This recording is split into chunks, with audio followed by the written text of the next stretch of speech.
الحمد لله نحمده ونستعينه ونستغفره ونؤمن به ونتوكل عليه ونعوذ بالله من شرور أنفسنا ومن سيئات أعمالنا من يهده الله فلا مضل له ومن يضلله فلا هادي له ونشهد أن لا إله إلا الله وحده لا شريك له ونشهد أن سيدنا ومولانا محمدا عبده ورسوله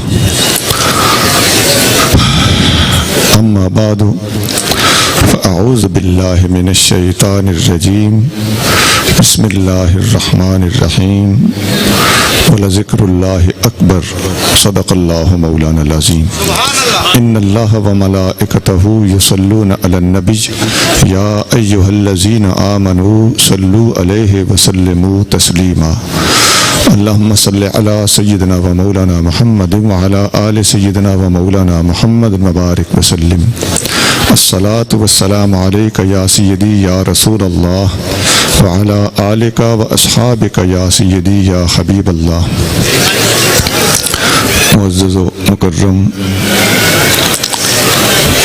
کثیر التعداد علماء کرام، مشائخ عظام، بزرگوں، بھائیوں، عزیزوں، اللہ کریم مجھے اور آپ کو حضور محبوب نبی کریم رؤوف الرحیم صلی اللہ علیہ وآلہ وسلم کی سچی غلامی، محبت اور اتباع کی توفیق عطا فرمائے اور ہم سب کا خاتمہ ایمان پر ہو. حضور قبلہ حضرت پیر عاشق حسین صاحب باروی ادام اللہ ظلہم العالی اور حضور قبلہ پیر سید عتیق الرحمن شاہ صاحب بخاری دامت برکاتہم القدسیہ، انہی کے اسماء گرامی سے میں زیادہ آشنا ہوں. باقی علماء کے نام لینے سے ان کے زیادہ تعداد میں ہونے کی وجہ سے بھی اور اپنی بے خبری کی وجہ سے بھی قاصر ہوں. اللہ کریم ان تمام علماء اور مشائخ کا سایہ ہمارے سروں پر قائم دائم رکھے. حاضرین گرامی، اس موقع کی مناسبت سے اس عظیم اور حسین آستان پر، اس آستان کی شان کے لائق کوئی گفتگو کرنا میرے بس میں تو نہیں ہے، لیکن کوشش کروں گا کہ اللہ والوں کے طریقے پر کچھ گفتگو جو اللہ والوں کے پاس بیٹھ سن کے سمجھی ہے وہ آپ کی خدمت میں منو ان پیش کر سکوں. کسی بھی آستان سے وابستہ فقیر، اس فقیر نے 3 کام ضرور کرنا ہوتے ہیں.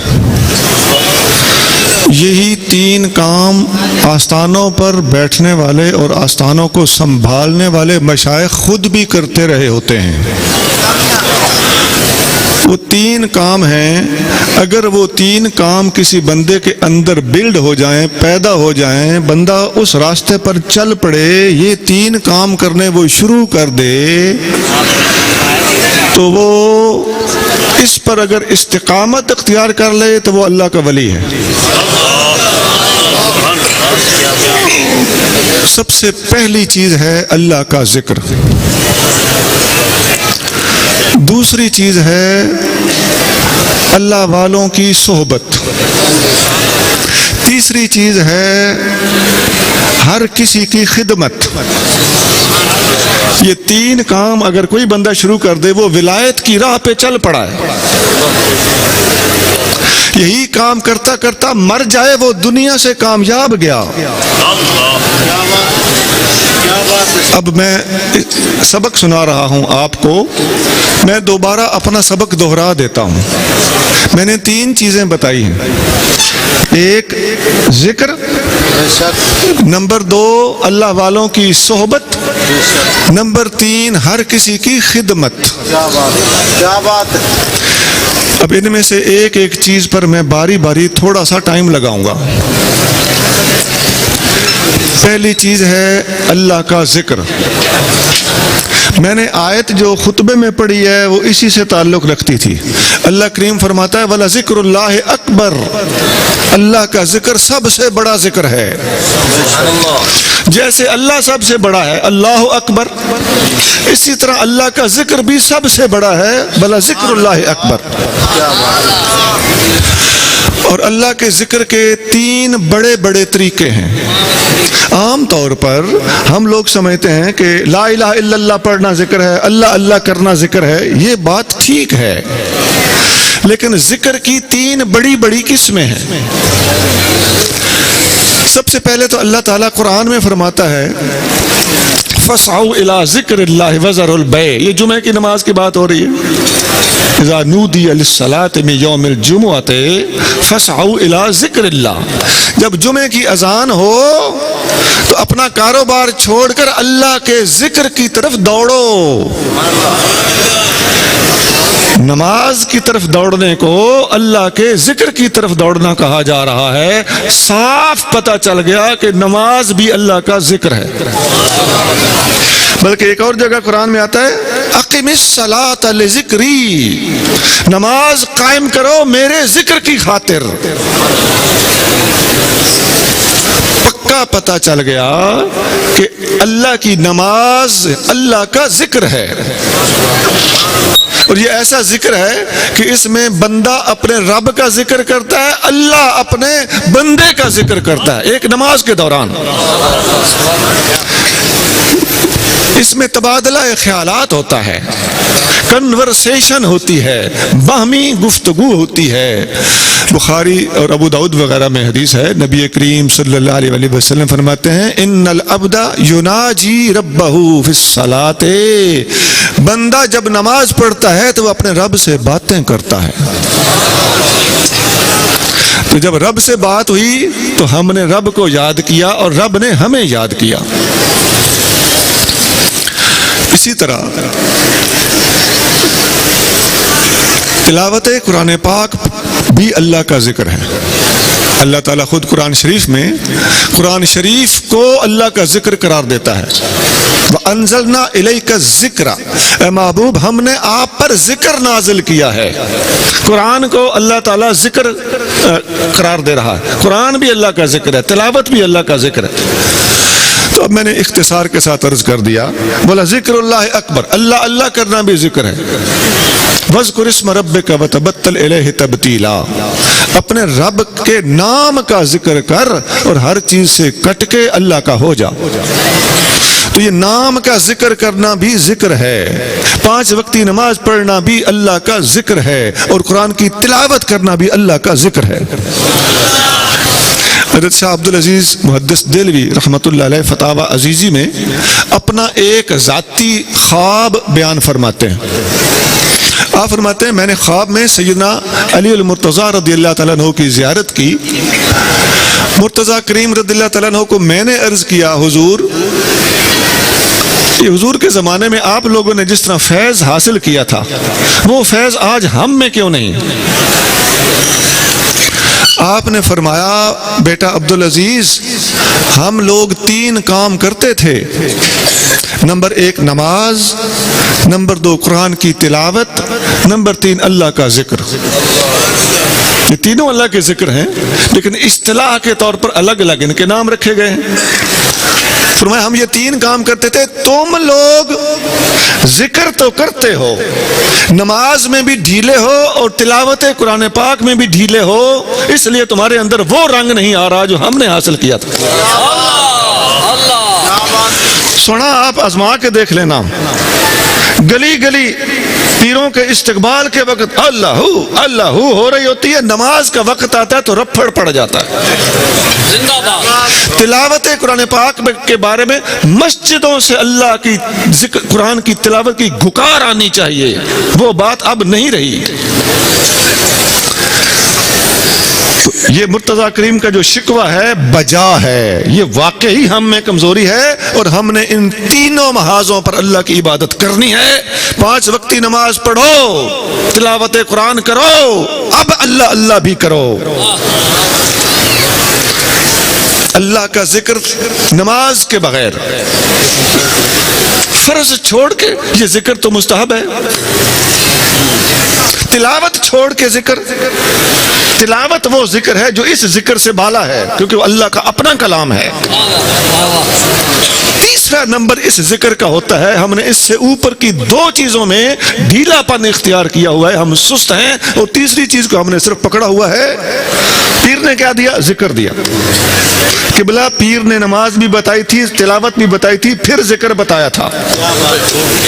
اور ذکر کرنا نماز کے بغیر، میں ایک عمل کرنے والے آدمی کی بات کرنے لگا ہوں، عمل سے مراد یہ جو عملیات ہوتے ہیں، اگر آپ کو اسی کا شوق ہو تو قبلہ نماز کے بغیر جو بھی ورد وظیفہ چلا کاٹا جائے اس کی مثال ایسے ہے جیسے تم بندوق کی گولی بندوق میں رکھ کے نہیں چلا رہے ہو، ہاتھ سے پھینک رہے ہو، وہ کوئی نقصان نہیں کرے گی۔ نشانے پہ اگر گولی مارنا چاہتے ہو تو قیمتی گولی کو قیمتی بندوق میں رکھ کے فائر کرو، انشاءاللہ گولی نشانے پہ لگے گی۔ بہت اچھی بات۔ بہت سے لوگ آ جاتے ہیں، جی میں بچہ بیمار ہے، نوکری نہیں ہے، گھر کے حالات اچھے نہیں ہیں، گھر میں برکت نہیں ہے، کچھ پڑھنے کو بتا دیں۔ اس کو کہو نماز پڑھو، یہ بات اس کو ہضم میں نہیں ہوگی۔ یہ کون سا، یہ تو مولویوں والی کوئی باتیں کر رہا ہے۔ میں نے ایک دفعہ اپنی محفل میں حاضرین سے دعائے قنوت سنا، اگلی بار محفل میں آنے والوں کی تعداد ہی گھٹ گئی، اتھے جا کے دعا قنوت سنانا پہ جانا۔ یہ افسوس کی باتیں ہیں۔ یہاں جو حضرت فرما رہے تھے، بخدا میں یہ باتیں سن کے دل سے دعائیں دے رہا ہوں، اللہ کریم ایسے آستانوں کو قائم دائم رکھے۔ کوئی یہ احسان نہیں ہے، یہ دعا، یہ حضور صلی اللہ علیہ وسلم کے دین کے لیے دعا ہے۔ جیڑا شرع تے چلدا نہیں بھاویں اڈدا آوے، اس نو بھول کے پیر نہ سمجھی متے شیطان بھلاوے۔ نعرہ تکبیر، نعرہ رسالت، نعرہ رسالت، آستانہ علیہ پیر سواگ شریف، آستانہ علیہ پیر بارو شریف، علماء اہل سنت۔ نماز میں کیا کچھ نہیں ہوتا، پورے قرآن کا خلاصہ سورت فاتحہ ہے، نماز کی ہر رکعت میں پڑھنا پڑتی ہے۔ بندہ اپنے رب کے سب سے زیادہ قریب اس وقت ہوتا ہے جب وہ سجدے میں جاتا ہے، اور ایک ایک رکعت میں دو دو سجدے کرنا پڑتے ہیں۔ اللہ اپنے بندے کے سب سے زیادہ قریب اس وقت ہوتا ہے جب پچھلی رات ہوتی ہے، اور پچھلی رات کے نوافل حضور پر فرض تھے، ہمارے لیے نفل ہیں، مستحب ہیں۔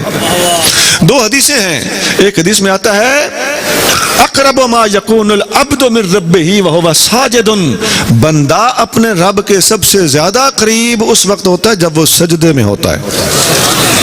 بندہ قریب ہوتا ہے رب کے، یہ لفظ پہ غور کرنا، بندہ اپنے رب کے قریب ہوتا ہے سجدے میں، اور اقرب ما یکون الرب من عبدہ فی جوف اللیل، اور اللہ اپنے بندے کے قریب اس وقت ہوتا ہے جب رات کا پچھلا پہر ہوتا ہے۔ سجدے میں بندہ قریب، اور رات کے پچھلے پہر میں اللہ خود قریب، اور پچھلا پہر بھی ہو اور سجدہ بھی ہو تو دونوں قرب جمع ہو گئے کہ نہیں؟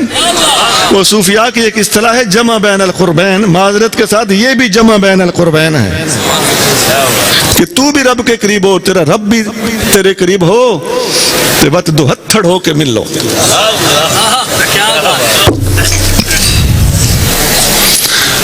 اللہ کی شان کے لائق میں بات کر رہا ہوں، اللہ تعالیٰ ہاتھوں سے پاک ہے۔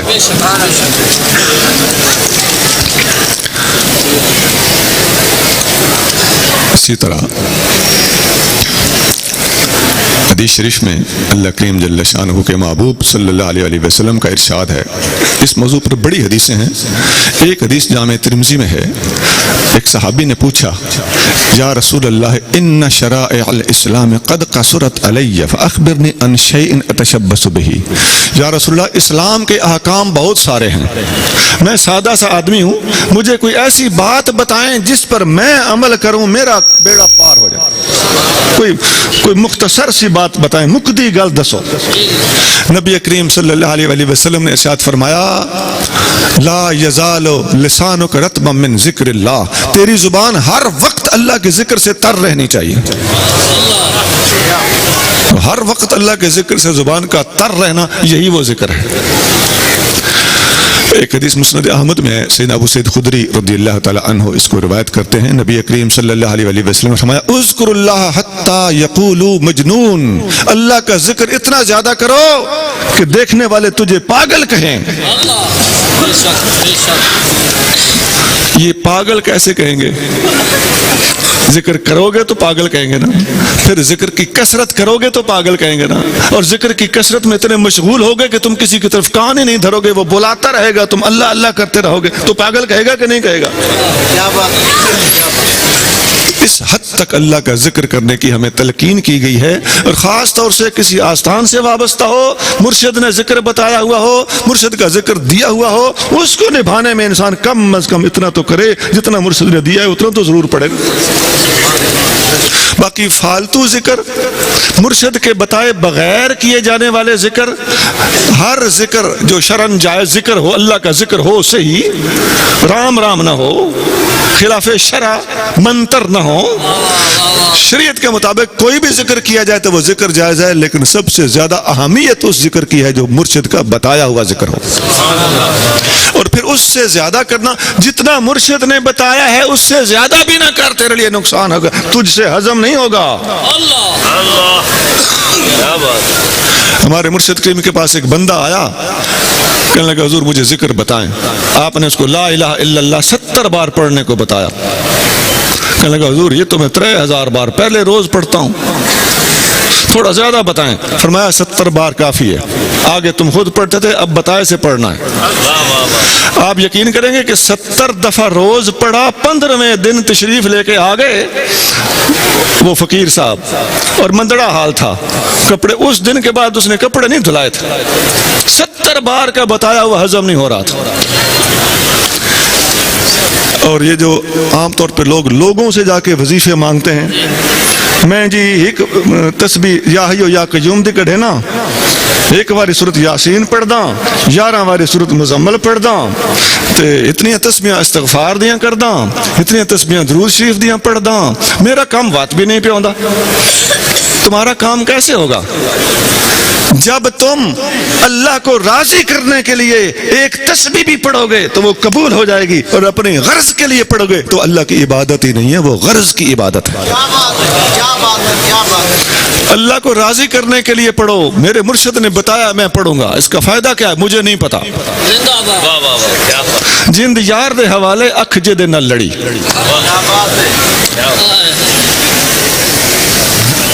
پھر اگر ہم کسی کو کہیں نا کہ یہ سارے وظیفے چھوڑ دے, پہلے تو ڈر لگتا ہے کہ یہ کوئی فتویٰ نہ لگا دے, اے چنگا بندے ذکر دسیں دیں تے اے ہوڑیں دئی. بھائی ذکر مٹھا رکھ, تھوڑا کر. نبی پاک علیہ الصلوۃ والتسلیم فرماتے ہیں ان احب الاعمال عند اللہ ادومها وان قل, بخاری میں حدیث, اللہ کو سب سے زیادہ وہ عمل پسند ہے جو ہمیشہ کیا جائے خواہ تھوڑا ہو. ان اللہ لا یمل حتی تملو, ذکر کر کر کے تم نے خود تنگ پڑنا ہے, اللہ تعالیٰ تنگ نہیں پڑتا. پڑھیا تو 40 دھڑے 3 مہینے پڑھتا رہا, چھوڑیا تو 3 مہینے چھوڑ دیتا. اس سے بہتر ہے نا کہ تم تھوڑا پڑھ لو لیکن مسلسل پڑھ لو, وہ اللہ کو زیادہ پسند ہے. بوئے تے بیٹھا رہو, کدی باندھا تے کدی اٹھ دا, اس نالو بہتر ہے کہ تو بیٹھا رہو بھامیں تھوڑا چا پڑھ. پھر بتائیں کہ جی یہ تھوڑا پڑھو, اچھا جی تھوڑا کر دیا, اے فلانا وظیفہ تو میں 3 سال تو پہ پڑھ دا, یہ بھی چھوڑ دے, گناہگار کریں گے. ایک سوال ایک وظیفہ کا بتا کے میں اتنی تسبیح فلاں وظیفہ پڑھتا ہوں, یہ بھی چھوڑ دوں. پھر ہم بھی کہہ دیتے ہیں پڑھی رکھ, مجبوری ہوتی ہے. اسی نے ہم پہ فتویٰ لگانا ہوتا ہے کہ یہ وظیفے تو اڑتا پیا. وظیفہ بھی بعض کا بڑا ایسا ہوتا ہے کہ اس کا بڑا احترام ہے, تو ہم کیوں گناہگار ہوں. لیکن جب ایک مجمع میں بات کی جا رہی ہے, میرے بھائی بتانے والوں کو اور روکنے والوں کو گناہگار نہ کرو. اس میں کوئی راز ہوتا ہے, جو بتایا جائے وہ پڑھو, جتنا نہ بتایا جائے آگے بڑھ کے زیادہ پڑھنے کی کوشش مت کرو. اذن میں ہوتی ہے، کثرت میں نہیں ہوتی۔ فتلقى آدم من ربہ کلمات، حضرت آدم علیہ السلام نے اپنے رب سے وہ الفاظ حاصل کیے تھے، ان الفاظ کے پڑھتے ہی توبہ قبول ہو گئی تھی۔ اپنے طور پہ وہ بڑے عرصے سے توبہ کر رہے تھے، لیکن قبولیت اس وقت ہوئی جب اللہ کے اذن کے ساتھ وہ الفاظ ادا کیے۔ لفظوں میں وہ برکت ہوتی ہے جو ادھر سے بتائے جاتے ہیں، ان میں برکت ہوتی ہے۔ میں نے اختصار کے ساتھ ایک بات کو سمیٹ دیا ہے۔ درویش کے لیے، فقیر کے لیے ایک ذکر ضروری ہوتا ہے، دوسرے نمبر پہ فقیروں کی، درویشوں کی، ولیوں کی، مرشدوں کی، پیر بھائیوں کی صحبت ضروری ہوتی ہے۔ قبلہ پیر سید عتیق الرحمان شاہ صاحب نے آپ کے سامنے خطبے میں ایک آیت پڑھی تھی، وَاصْبِرْ نَفْسَكَ مَعَ الَّذِينَ يَدْعُونَ رَبَّهُمْ بِالْغَدَاةِ وَالْعَشِيِّ، اپنے آپ کو ان لوگوں کے پاس روکو، ان کے پاس جا کے بیٹھو جو صبح شام اللہ کا ذکر کرتے ہیں۔ ان کے پاس بیٹھنا تمہارا ذکر الگ فائدہ دیتا ہے، ان کے پاس صرف بیٹھنا الگ فائدہ دیتا ہے۔ صحبت میں بیٹھنے سے ہی صحابی بنا ہے۔ صحابی ذکر فکر نماز روزے سے نہیں، حضور صلی اللہ علیہ وسلم کے پاس بیٹھنے سے بنا ہے۔ تابعی کیسے بنا؟ صحابی کے پاس بیٹھنے سے۔ اور تبع تابعی کیسے بنا؟ تابعی کے پاس بیٹھنے سے۔ گویا یہ صحبتیں جو ہوتی ہیں یہ بندے کے اوپر رنگ چڑھا دیتی ہیں۔ دیکھیں حدیث شریف میں آتا ہے، المرء علی دین خلیلہ فلینظر احدکم من یخالل، ہر بندہ اپنے دوست کے مذہب پر ہوتا ہے۔ غور کر لیا کرو، تمہارا اٹھنا بیٹھنا، دوستیاں رکھنا، صحبتیں اختیار کرنا، یہ کس کے ساتھ ہے؟ کبھی کوئی بچہ ماں باپ سے سگریٹ نہیں سیکھتا، صحبت سے سگریٹ سیکھتا ہے۔ کبھی کوئی چرسی گھر سے چرس نہیں سیکھتا، بری صحبت میں جا کے چرس سیکھتا ہے۔ اسی طرح نمازیوں میں بیٹھو گے نمازی بنو گے، نشیوں میں بیٹھو گے نشئی بنو گے، شیطانوں میں بیٹھو گے شیطان بنو گے، خدا کی قسم ولیوں میں بیٹھو گے ولی بنو گے۔ نعرہ تکبیر، نعرہ رسالت۔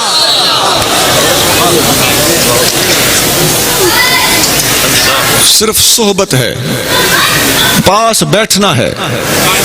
ایک نوجوان صحابی تھے، نبی کریم صلی اللہ علیہ وسلم کے پاس آ کے بیٹھے رہتے تھے، صبح کو آتے تھے شام کو چلے جاتے تھے۔ ان کا دوسرا بھائی کمائی دار تھا، اس نے آ کے حضور صلی اللہ علیہ وسلم سے شکوہ کیا، یا رسول اللہ میرا بھائی روزانہ صبح آپ کے پاس آ کے بیٹھ جاتا ہے، شام کو واپس چلا جاتا ہے، میں کما کے تھک گیا ہوں، یہ نکھٹو ہے۔ نبی کریم صلی اللہ علیہ وسلم نے اس کو یہ نہیں فرمایا کہ میں اسے سمجھاؤں گا۔ آج ہمارے مشائخ کے پاس کوئی بندہ اس طرح کے بیٹھے، اس کی امی ابو ڈنڈا چھک کے آ جاساں، لیکن نبی کریم صلی اللہ علیہ وسلم نے الٹا اس بندے کو ارشاد فرمایا لعلک ترزق بہ، تجھے کیا پتا شاید تجھے اسی کا صدقہ ملتا ہو۔ وہ جو صحبت مصطفیٰ میں آ کے بیٹھتا ہے۔ بخاری شریف میں ایک حدیث ہے، ایک صحابی نبی کریم صلی اللہ علیہ وسلم کی خدمت میں بیٹھے ہوئے تھے، کسی نے ان کے کان میں آ کے کہا کہ آپ کا اونٹ اٹھ گیا ہے، بھج گیا ہے۔ وہ صحابی چپ کر کے اٹھے اور نکل گئے۔ ان کا اونٹ کسی درخت کے اندر اس کی نکیل الجھی ہوئی تھی، وہاں سے اس کو نکالا، اونٹ کو لے کے گھر گئے۔ خدا کی قسم حدیث میں آتا ہے کہ وہ صحابی پچھتاتے تھے اس بات پر کہ میں نے مصطفیٰ کی صحبت ایک اونٹ کی خاطر کیوں چھوڑی۔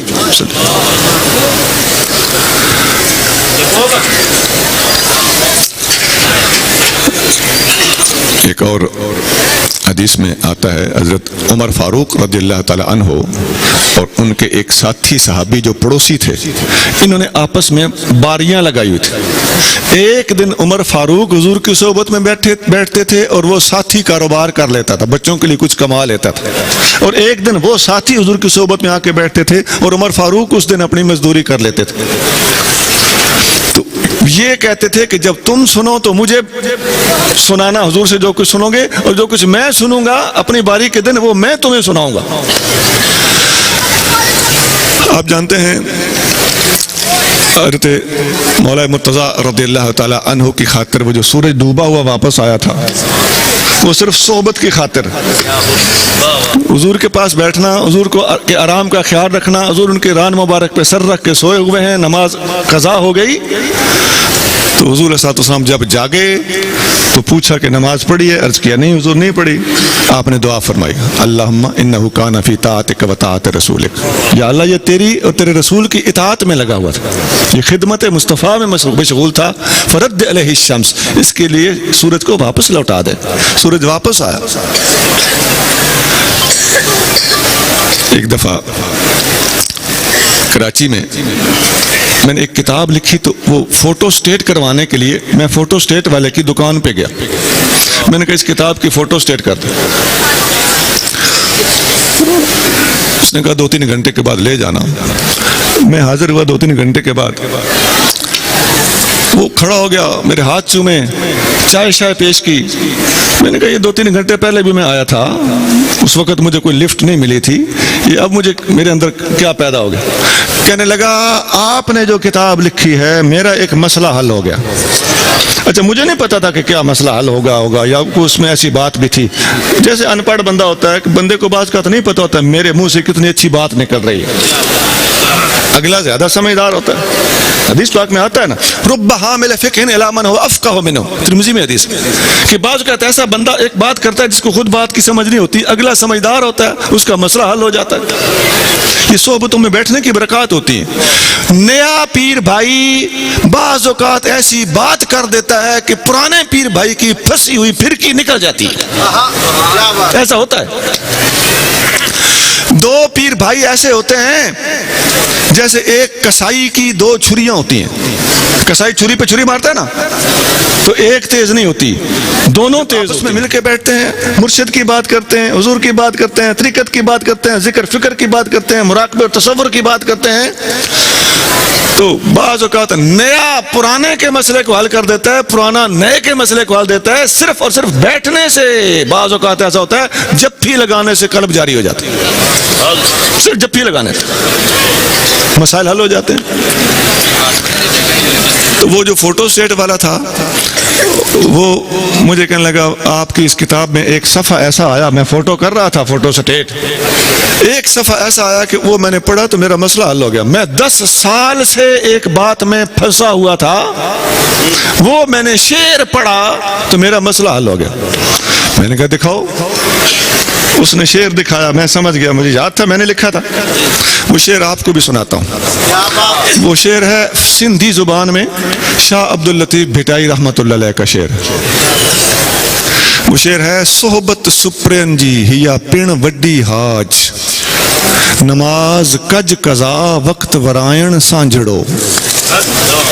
محبوب کی صحبت اتنی قیمتی چیز ہے کہ اس کی خاطر ایک طرف حضور کے پاس بیٹھنا نصیب ہو جائے، دوسری طرف نماز جا رہی ہو، محبوب کی صحبت پر نماز کو قضا کر دو، اس لیے کہ نماز کے لیے سورج واپس آ سکتا ہے، حضور کی صحبت ہاتھ سے گئی تو یہ وقت دوبارہ ہاتھ نہیں آئے گا۔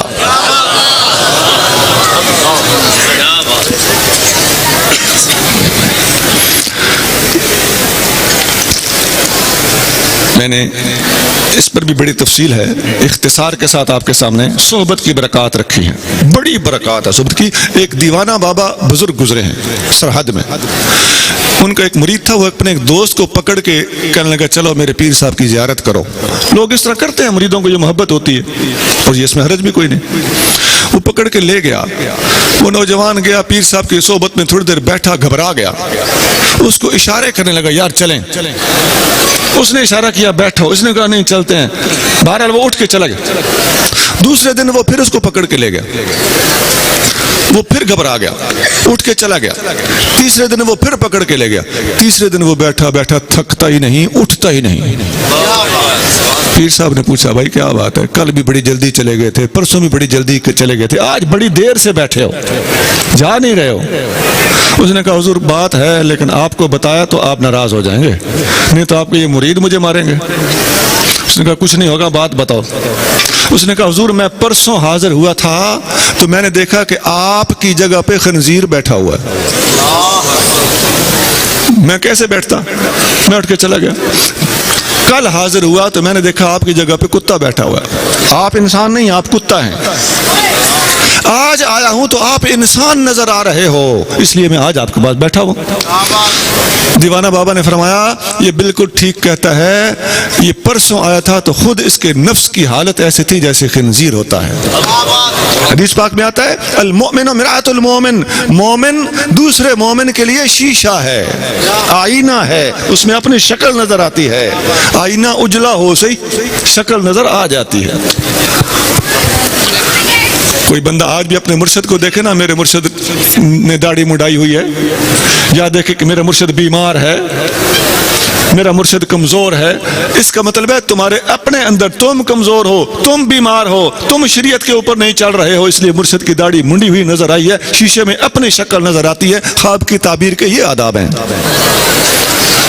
تو دیوانہ بابا نے بتایا کہ یہ پہلے خنزیر تھا، اسے خنزیر نظر آیا، پھر یہ کتا تھا، اسے کتا نظر آیا. آج یہ 2 دن کی صحبت کی برکت سے انسان کے مرتبے تک پہنچ چکا ہے. آج اسے ہمارے اندر بھی انسان نظر آ رہا ہے.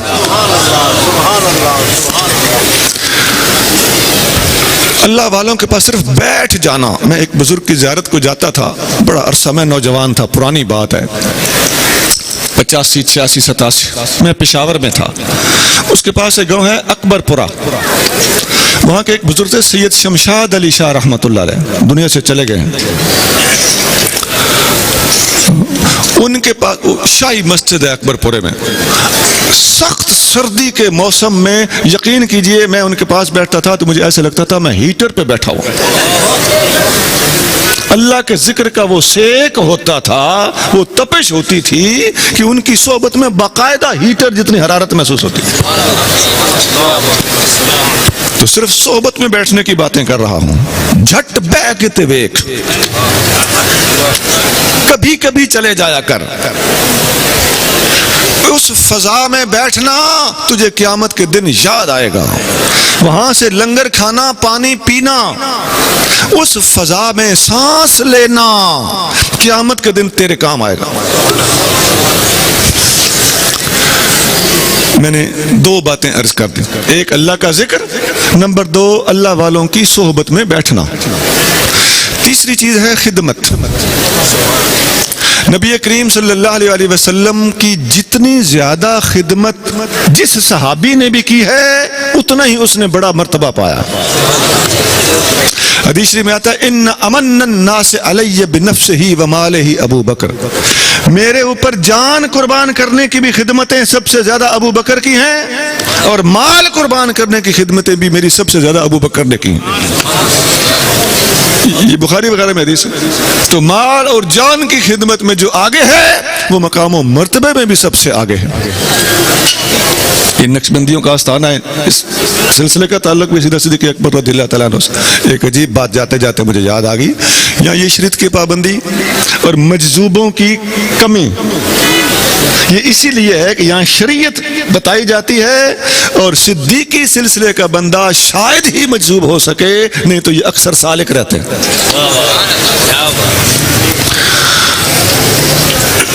اس کے پس منظر میں بہت ساری چیزیں ہیں.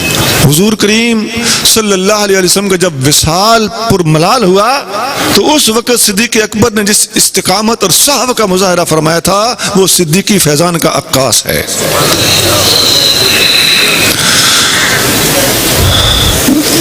جس صحابی نے حضور علیہ السلام کے نالین مبارک ہمیشہ اٹھائے، اس صحابی کو صاحب النالین کا لقب ملا ہے. حضور کے نالین والا، نالین جوتوں کو کہتے ہیں. حضرت عبداللہ بن مسعود رضی اللہ تعالیٰ عنہ یہ ہمیشہ حضور کے ساتھ رہتے تھے، سفر میں بھی حضر میں بھی. حضور علیہ السلام جب کسی محفل میں بیٹھتے عبداللہ بن مسعود حضور کے نالین مبارک اٹھا کے رومال میں لپیٹ کے بغل میں دے کے بیٹھ جاتے تھے. حضور جب اٹھتے تھے یہ رومال سے نکال کے حضور کو پہنا دیتے تھے. لقب ہے صاحب النالین، حضور کے نالین مبارک والا. حضور کی مسواک مبارک پکڑ کے رکھتے تھے، سرہانہ مبارک پکڑ کے رکھتے تھے، وضو کا برتن اپنے پاس رکھتے تھے. حضور کے سفر میں حضور کے ساتھ صاحب النالین لقب ہے، صاحب السواک لقب ہے، صاحب الوسادہ لقب ہے. یہ سارے لقب ہیں. یہ بخاری میں لقب ہے اور مسند امام اعظم میں لقب ہے. اسی طرح ایک صحابی کا نام ہے حضرت انس بن مالک رضی اللہ تعالیٰ عنہ. ان کا بھی ایک لقب ہے، ان کا لقب ہے خادم الرسول، رسول اللہ صلی اللہ علیہ وسلم کا خادم. صحیح بخاری میں حدیث ہے کہ ان کی والدہ ان کے والد حضور کے پاس ان کو لے کر آئے تھے. جب حضور نے مکہ شریف سے ہجرت کر کے مدینہ منورہ میں قدم مبارک رکھا، اس بچے کی 10 سال عمر تھی، حضرت انس بن مالک.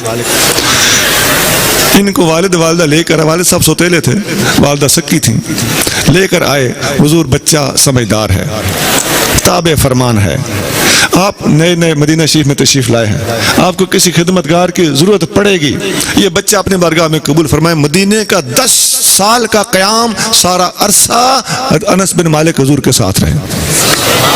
اور لقب ہے خادم الرسول، رسول اللہ کا خادم. اور قاعدہ ہے ہر کے خدمت کرد مخدوم شود، جو بھی خدمت کرتا ہے وہ مخدوم بنتا ہے. ایسا ہی ہوا، انس بن مالک پوری امت کے مخدوم بنے. ان کا گھر تھا، اس جگہ کا نام ہے زاویہ، جہاں حضرت انس بن مالک کی رہائش تھی، اس رہائش گاہ کا نام زاویہ ہے.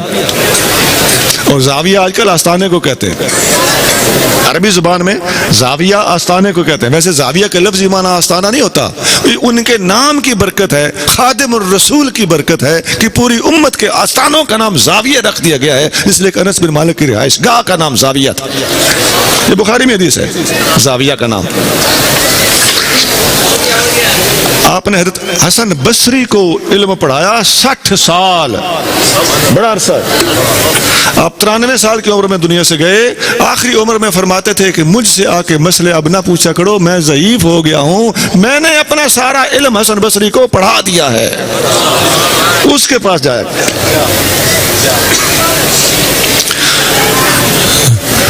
آپ جانتے ہیں، کبھی سنتے رہتے علماء سے، حضرت ربیہ صحابی ہیں، انہوں نے تہجد کے وقت حضور کو وضو کرایا تو حضور نے خوش ہو کر خدمت کے صلے میں فرمایا مانگو کیا مانگتے ہو؟ تو انہوں نے جواب دیا یا رسول اللہ جنت میں آپ کے ساتھ رہنا چاہتا ہوں. حضور نے فرمایا اور مانگ لو، فرمایا بس یہی ہے. ایک اور حدیث بخاری میں ہے، ایک دفعہ آپ صلی اللہ علیہ وسلم وضو کر کے واش روم سے باہر نکلے تو آگے وضو فرمانا تھا، وضو کا برتن بھرا ہوا تھا. آپ نے پوچھا یہ برتن کس نے بھرا ہے؟ ابو بکر صدیق رضی اللہ تعالیٰ عنہ نے عرض کیا یا رسول اللہ آپ کے چچا کے بیٹے عبداللہ بن عباس نے بھرا ہے. حضور صلی اللہ علیہ وسلم نے ان کے لیے دعا فرمائی، اللہم علمہ الکتاب والحکمہ، اے اللہ عبداللہ بن عباس کو کتاب کا علم بھی سکھا، حکمت کا علم بھی سکھا. میں سادہ لفظوں میں بتانے لگا ہوں، علم ظاہری بھی عطا فرما، علم باطنی بھی عطا فرما. سارے علوم عطا ہوئے، کس لیے؟ اس لیے کہ حضور کو وضو کے لیے ایک لوٹا مبارک بھر کے دیا. قیامت کا دن ہوگا، یصف اہل النار فیمر بہم الرجل من اہل الجنہ، دوزخیوں کی صفیں بن رہی ہوگی اور ان کے پاس ایک جنتی آدمی گزرے گا. فیقول احدہم، ان دوزخیوں میں سے، ان کو صفیں بنا کے دوزخ میں دھکا دینے والے ہوں گے.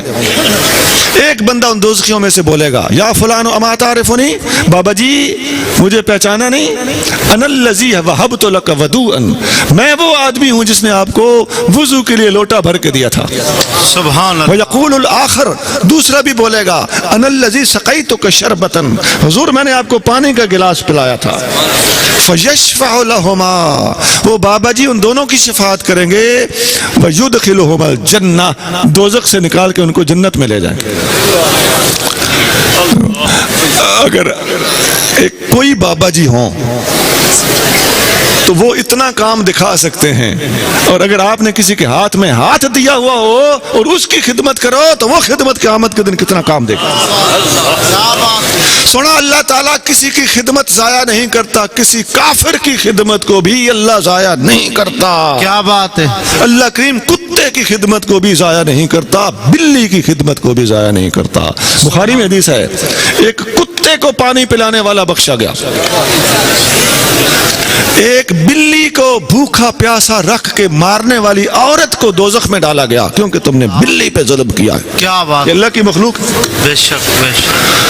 حدیث میں آتا ہے الخلق عیال اللہ، تمام مخلوق اللہ کا عیال ہے۔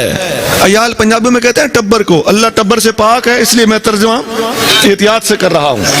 بے شک۔ ساری مخلوق اللہ کا عیال ہے۔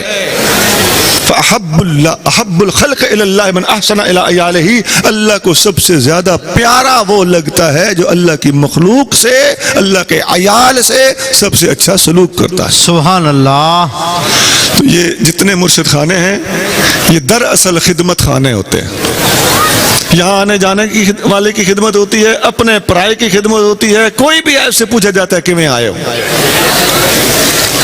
اور سب سے بڑی خدمت تو دینی حوالے سے خدمت ہے، ہر کسی کو جہنم سے نکالنے کی تدبیر کی جاتی ہے، جنت میں لے جانے کی سبیل کی جاتی ہے۔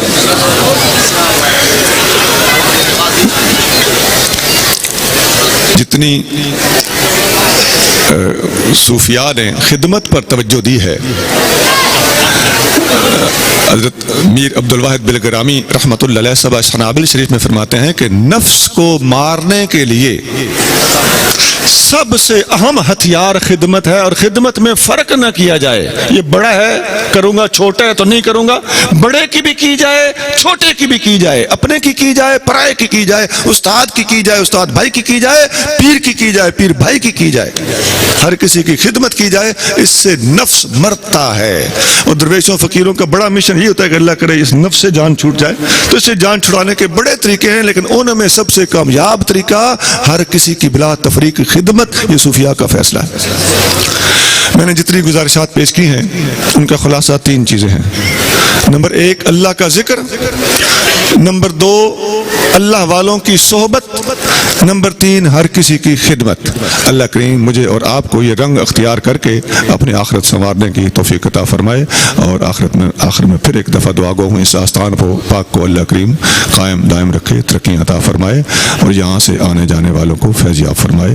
سبحان ربک رب العزت عما یصفون وسلام علی المرسلین والحمد للہ رب العالمین۔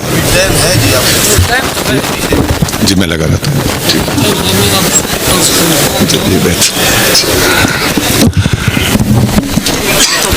میں آخری بات جو عرض کر رہا تھا خدمت کے حوالے سے،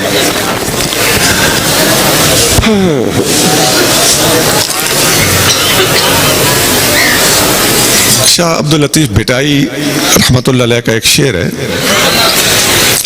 آپ فرماتے ہیں ہوئی تا میرن سندی میر پر خدمت کھڑے کھڑی کئی۔ اس کا مطلب ہے تھی تو میلی، بالکل میلی، لیکن خدمت کی وجہ سے اس کو پکڑ کے کھڑا کر دیا گیا۔ گری پڑی تھی لیکن خدمت کی وجہ سے اس کو اٹھا کے کھڑا کر دیا گیا۔ اللہ کریم جل شانہ نے اس کائنات کا ایک نظام بنایا ہے، ایک سیٹ اپ بنایا ہے۔ آپ نے دیکھا ہوگا یہ جو طریقت کے سلسلے ہیں، کوئی قادری سلسلہ ہے، کوئی نقشبندی سلسلہ ہے، کوئی سوروردی سلسلہ ہے، کوئی نقشبندی اویسی سلسلہ ہے، چشتی سلسلے ہیں۔ ان سب سلسلوں میں یہ سلسلے کس طرح جڑتے ہیں؟ ایک بندے کا دوسرے سے جو لنک بنتا ہے وہ کیسے بنتا ہے، تو وہ آگے فیض کیسے جاری ہوتا ہے؟ اس میں یہ 2 ہی چیزیں کار فرما ہوتی ہیں، ہاتھ میں ہاتھ دینا ایک، خدمت کرنا 2۔ جتنا کوئی زیادہ اپنے مرشد کی خدمت میں رہا ہو، جتنا زیادہ اس نے اپنے مرشد کے پاس ٹائم لگایا ہو، ذکر فکر ایک پاسے، مرشد کریم کے در پہ آتے جاتے رہنا ایک پاسے۔ سبحان اللہ سبحان اللہ۔ کسی اللہ والے کا شعر ہے، یا ورد وظیفے بتیرے نہیں، کیا بات، جیڑے تیری گلی دے پھیرے نہیں۔ کیا بات ہے، سبحان اللہ۔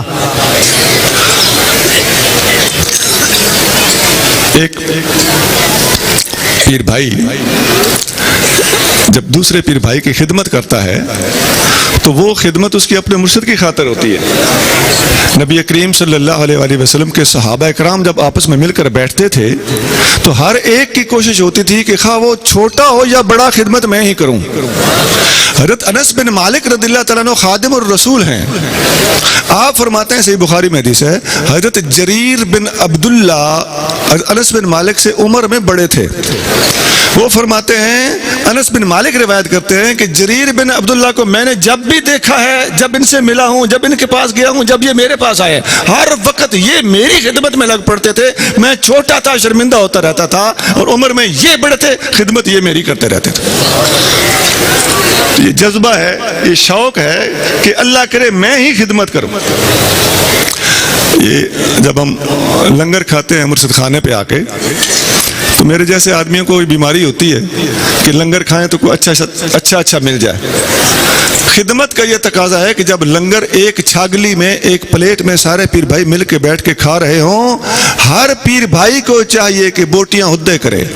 کیا بات، کیا بات، آپ کھاؤ، کیا بات، ٹوٹے ہوئے ٹکڑے خود کھائے، کیا بات، جلے ہوئے ٹکڑے خود کھائے، کیا بات، دوسرے کو اچھے سے اچھا پیش کرے۔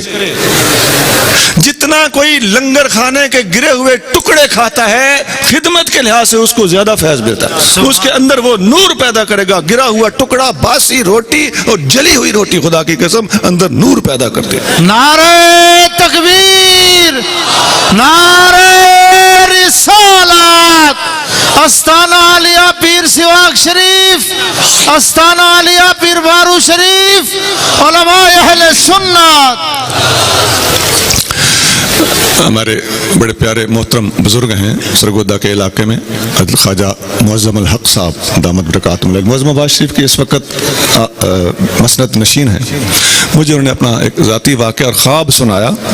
فرمانے لگے، میں نے خواب میں شیخ الحدیث صاحب علیہ رحمت کی زیارت کی، تو میں نے ان سے کوئی نصیحت طلب کی کہ مجھے کوئی نصیحت فرمائے۔ تو آپ نے مجھے خواب میں ارشاد فرمایا کہ لنگر کے بچے ہوئے ٹکڑے کھایا کرو۔ اب ایک درویش کو خواب میں اس کے استاد یہ تلقین فرما رہے ہیں کہ لنگر کے بچے، خود جو لنگر چلاتا ہے اس کو یہ تلقین کی جا رہی کہ لنگر کے بچے ہوئے ٹکڑے کھایا کرو۔ اب ذرا غور کرنا ہم نے کہ پیر بھائی تو لنگر کے بچے ہوئے ٹکڑے کھائے سمجھ میں آتی ہے، خود پیر لنگر کے بچے ہوئے ٹکڑے کھائے، پتہ چلتا ہے کہ پیر کے لیے بھی ضروری ہے کہ اپنے آپ کو پیر نہ سمجھے، رل کے رہے۔ اور پیر بھائیوں کو، آنے جانے والوں کو وہ تو پیر سمجھیں گے، تو اپنے آپ کو پیر نہ سمجھ، اپنے آپ کو ان کا مرید یا ان کا پیر بھائی سمجھ اور ان کا خدمتگار سمجھ۔ ان کے گرے ہوئے ٹکڑے اٹھا کے کھانا پیر کے لیے بھی سعادت۔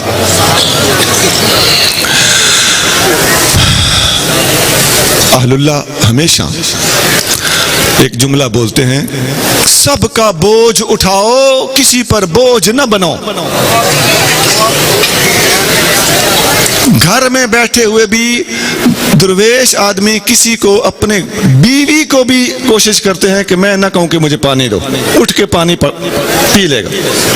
جب یہ اٹھ کے پیے گا تو خود اگر کوئی مریدوں میں سے اٹھ کے پانی لے کے دوڑتا ہے تو اس کو کرنے دو، خدمت سے روکا نہ جائے۔ مجدد الفسانی رحمت فرماتے ہیں، جو پیر اپنے مرید کو خدمت سے روکتا ہے وہ اپنے مرید پر ظلم کرتا ہے، کیونکہ جتنی خدمت کرے گا اتنا اس کو فیض ملے گا۔ حضرت جامی مولانا عبد الرحمن جامی رحمۃ اللہ علیہ نے خدمت کے حوالے سے ایک بڑا خوبصورت واقعہ بیان کیا ہے۔ آپ فرماتے ہیں، دو درویش تھے، ایک بڑا تھا ایک چھوٹا تھا، دونوں سفر پہ گئے۔ تو وہ بڑے جو درویش تھے انہوں نے کہا کہ سفر میں جانے کے آداب یہ ہیں کہ ایک امیر بنے، دوسرا اس کا تابع دار بنے۔ امیر بننا چاہتے ہو یا ماتحت بننا چاہتے ہو، سفر اکٹھے کرنا ہے۔ اس نے کہا جی آپ بڑے ہیں، آپ امیر بنے۔ اس نے کہا ٹھیک، چلو سفر کو چل پڑے اللہ کا نام لے کے۔ وہ بزرگ کہنے لگے نوجوان اپنا تھیلا مجھے دے دو، اپنا بیگ بسترا مجھے دے دو، میں اٹھاؤں گا۔ اس نے کہا حضور آپ بڑے ہیں، آپ امیر ہیں، میں اٹھاؤں گا؟ اس نے کہا امیر کا حکم نہیں ٹالنا، میں کہہ رہا ہوں اپنا بستر مجھے دے دو۔ اب حکم تھا، اس نے دے دیا۔ سارے راستے ان بزرگوں نے اس کا تھیلا اٹھایا۔ راستے میں ایک جگہ پہ بارش آ گئی، بارش کے دوران انہوں نے اس کو کہا ادھر بیٹھ جا، بیٹھ گیا، اس کے اوپر کپڑا تان کے کھڑے ہو گئے۔ بارش جب تک ہوتی رہی وہ کپڑا پھیلا کے اس کے اوپر کھڑے رہے تاکہ اس کے اوپر بارش نہ پڑے۔ اب میں بھی سوچوں اور آپ بھی ساتھ ساتھ سوچتے جائیے، کیا ہم ایسے یہ جرت، یہ ہمت، یہ صداقت اندر سے ہو، ایکٹنگ نہ ہو، یہ ہم کر سکتے ہیں؟ پھر اگلا دن آیا، اس نوجوان نے کہا حضور آج میں امیر بنوں گا اور آپ میرے ماتحت رہیں گے۔ کچھ سمجھ گیا تھا۔ بزرگوں نے فرمایا ٹھیک ہے ایسے کر لو۔ جب چلنے لگے اس نے کہا یہ اپنا تھیلا مجھے دے دو۔ بزرگوں نے کہا میں تھیلا نہیں دوں گا، اپنا تھیلا مجھے دو۔ اس نے کہا میں امیر ہوں، میں حکم دیتا ہوں، وہ کل والا سبق رٹا ہوا تھا، میں حکم دیتا ہوں آپ میرا تھیلا مجھے دے دیں۔ وہ کہنے لگے میں اس قسم کے حکم نہیں مانتا، مجھے شرم نہیں آئے گی کہ میں اپنے امیر کو اپنا تھیلا اٹھواؤں؟ اب وہ تو اس نے تو جتنا یاد کیا ہوا تھا کل والا سبق اس کو اتنا ہی آتا تھا بیچارے کو۔ اب وہ سوچوں میں پڑ گیا کہ یہ کل میں ان کو کہہ دیتا تو اچھا تھا، لیکن یہ باتیں مجھے آتی نہیں تھی۔ بزرگوں نے اسے پھنسا لیا۔ اب بھی تھیلا بزرگوں کا، کل بھی تھیلا اس کا بزرگوں نے اٹھایا امیر بن کے، آج بھی تھیلا بزرگوں نے اٹھایا غریب بن کے۔ پتہ چلتا ہے کہ بزرگوں نے ہمیشہ اپنے چھوٹوں کو خدمت کرنے کا سبق سکھایا۔ سبحان اللہ، کیا بات، کیا بات۔ اللہ کریم جل شانہ کو یہ خدمت کی میں بات کر رہا ہوں اتنی زیادہ پسند ہے کہ خدمت اور اس کا الٹ ظلم ہے۔ آپ جتنی خدمت کریں گے اتنے زیادہ مقبول ہیں، جتنا خدمت سے دور رہیں گے جتنے زیادہ ظلم کریں گے اتنا ہی حدیث میں آتا ہے الظلم ظلمات یوم القیامت۔ اللہ تعالیٰ قیامت کے دن جو کسی کوئی ظلم کرنے والا ہوگا اس کے لیے ظلم کو ظلمات بنا کے قیامت کے دن پیش فرمائے گا۔ ایک حدیث میں آتا ہے نبی کریم صلی اللہ علیہ وسلم نے فرمایا اللہم انی اعوذ بک من ان اظلم او اظلم، اے اللہ میں تیری پناہ میں آتا ہوں اس بات سے کہ میں کسی پر ظلم کروں یا کوئی مجھ پر ظلم کرے۔ ہمارے ساتھ ایک گاؤں ہے، ہتار گاؤں کا نام ہے، وہاں ایک میرا ہم نام تھا غلام رسول، پھانسی چڑھ گیا، فوت ہو چکا ہے۔ اس نے کوئی قتل نہیں کیا تھا مگر وہ قتل کے الزام میں گرفتار ہو گیا۔ اس کے گھر والے اس کو جیل میں ملنے کے لیے گئے، گھر والوں سے وہ کہنے لگا میں نے قتل کوئی نہیں کیا ہوا لیکن مجھے پکا پتہ ہے کہ میں نے پھانسی چڑھنا ہے۔ گھر والوں نے کہا تمہیں کیسے پکا پتہ ہے کہ تم نے پھانسی لگنا ہے؟ کہنے لگا میں نے پھانسی اس لیے چڑھنا ہے کہ مجھے یاد ہے میں نے ایک کتی کو، بچوں والی کتی کو درخت کے ساتھ، کہیں غصہ آ گیا ہوگا نا اس کو، کتی بھونکی شونکی ہوگی، کہنے لگا میں نے اس کتی کو، بچوں والی کو پکڑ کے درخت کے ساتھ ٹانگ کے مار دیا تھا، اور اب میں جیل میں ہوں، مجھے ہر روز وہ کتی رات کو خواب میں ملتی ہے۔ کہنے لگا میں اس کتی کی وجہ سے مجھے یقین ہے میں نے قتل نہیں کیا لیکن مجھے یقین ہے کہ میں پھانسی چڑھوں گا۔ ایسا ہی ہوا، بالآخر وہ پھانسی چڑھ گیا۔ اللہ تعالیٰ جل شانہ کتے کی خدمت، کتے کو پانی پلانے والے کو بخش دیتا ہے اور کتی کو پھانسی دے کر یا درخت سے لٹکا کر مارنے والے کو پھانسی چڑھا دیتا ہے۔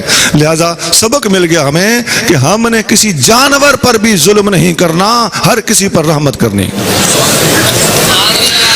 کنز المال میں ایک حدیث ہے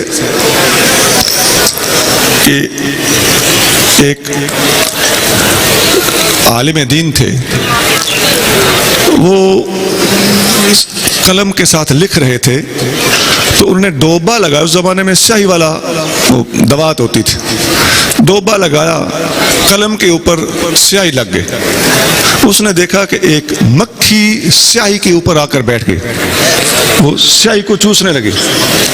جب وہ سیاہی، اس نے قلم روک دیا، لکھنا رک گیا کہ چلو یہ مکھی اپنی پیاس بجھا لے۔ مکھی نے جب پیاس بجھائی تو اس نے دوبارہ ڈوبا لگایا اور لکھنا شروع کر دیا۔ تو وہ کنز المال میں ہے کہ اللہ کریم جل شانہ نے اس عالم کو اس مکھی کو پانی پلانے کی وجہ سے معاف کر دیا اور بخش دیا۔ اب عالم ہے، پہلے ہی علم ہے، علم پڑھ رہا ہے، کتابیں لکھ رہا ہے، پڑھا رہا ہے، بخشش کے سامان اور بھی بڑے ہیں، لیکن پتہ نہیں کہاں گرفت تھی، اخلاص میں کوئی کمی ہوگی۔ یہ اس نے صرف اللہ کی رضا کے لیے اللہ کی مخلوق کی تھوڑی سی خدمت کر دی، اللہ کریم نے اس خدمت کو قبول کر لیا اور ان کو بخشش کا پروانہ دے دیا کہ آپ کو بخش دیا گیا۔ میرے عزیز، جو بندہ اپنے مرشد خانے پہ آ کر صرف اور صرف جھاڑو لگاتا ہے، پانی بھر کے دیتا ہے، مرشد کو مٹھیاں بھر دیتا ہے،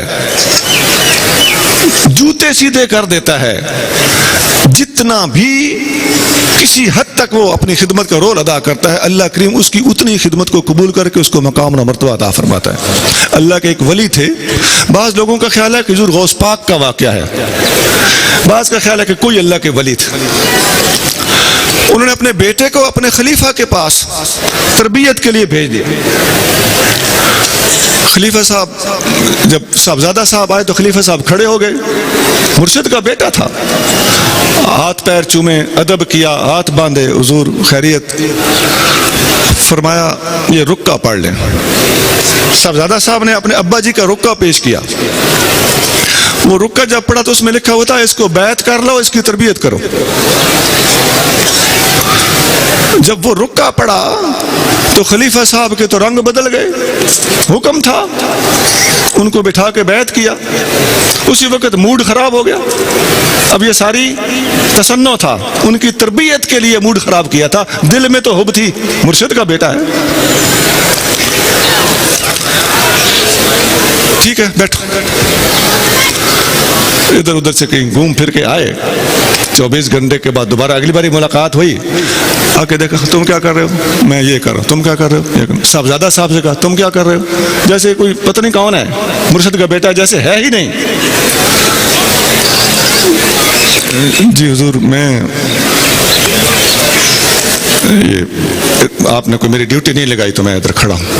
فرمایا ڈیوٹی لگانے سے ضروری ہوتا ہے کہ لگائی جائے تو کام کرو گے، ادھر ساری دنیا کام نہیں کر رہی، چلو یہ لنگر بتایا کرو۔ لنگر پہ ڈیوٹی لگ گئی، صاحبزادہ صاحب سالن دے رہے ہیں، روٹیاں دے رہے ہیں،